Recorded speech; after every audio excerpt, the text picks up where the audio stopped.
This is the tally of tally of president election provisional results.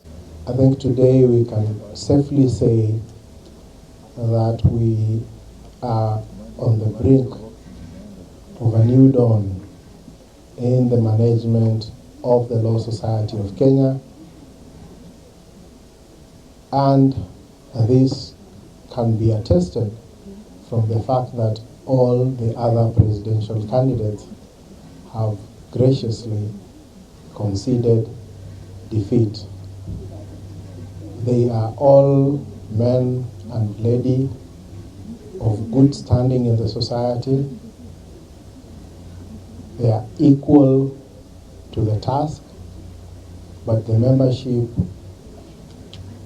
in their wisdom, found that I have a better vision for the society.